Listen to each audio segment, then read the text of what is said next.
Hey everybody, it's Nav from my Christmas Autism Girl. Welcome back to my channel.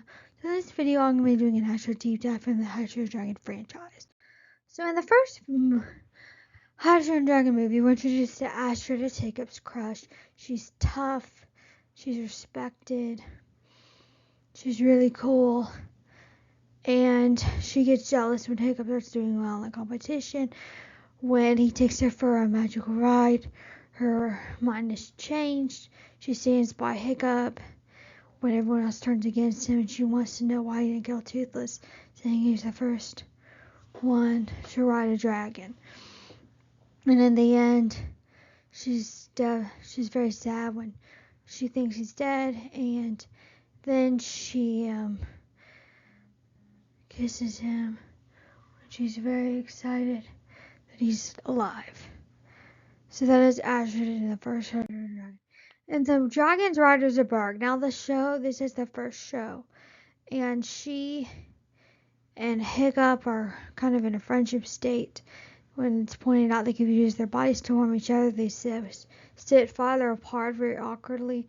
When she's introduced to Heather, who starts getting more of Hiccup's attention, she's jealous because everyone knows she likes Hiccup. And she's a very cool, tough girl in this show. In the second show, Dragon's Defenders of Berk, there's more moments where she's helping lead. She's annoyed with Snotlout but loves Hiccup. And she respects him a lot, and she respects those who do the right thing. Astrid and Dragon's Race to the Edge. Now, in this show, she reminds Hiccup that they haven't seen a new dragon in a long time. She co-leads the dragons during the storm. And then when she's asked if she and Hiccup are a thing, she denies it, saying they're just friends. But then in this episode, when she gets sick, he says he can't imagine his life without her. And then in later episodes, and this show called Blindsided, she gets blind, and Hiccup is leading her around and saying there'll always be a Hiccup, and Astrid is about to kiss her when they're interrupted. And then later she confronts him about this, and he realizes that she felt it. And then he says it had to be perfect, and so they kiss for the first time, become a couple. Later they get betrothed. He gives her a betrothal necklace to wear, to his father to give to his mother. There's just some really sweet moments between them in this show. It's a very, very sweet, and I really like the way they develop Astrid and Hiccup and how they become a couple. So Astrid and Astrid and Dragon 2. Now Astrid wins the dragon races, and she gets annoyed that Snotlout and Fishlegs are throwing the race to win Rough Nut. She finds Hiccup, tells him that what he's searching for isn't out there, it's in here, in his heart. And so she helps him. She mutinies with him against his father.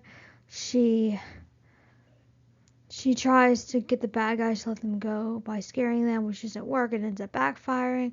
Then she helps final battle, and then she says, I told you I was in here, to Hiccup. And he says, we're doing that again. And he's just, come here, you, and they kissed. So, and earlier in the movie, so it calls her his future daughter-in-law. So it's known that she and Hiccup are a great couple. So in Astrid and the Hidden World, now Astrid and Hiccup have been a couple for a while, and people are like saying you should just get married, but they're not ready to do that yet.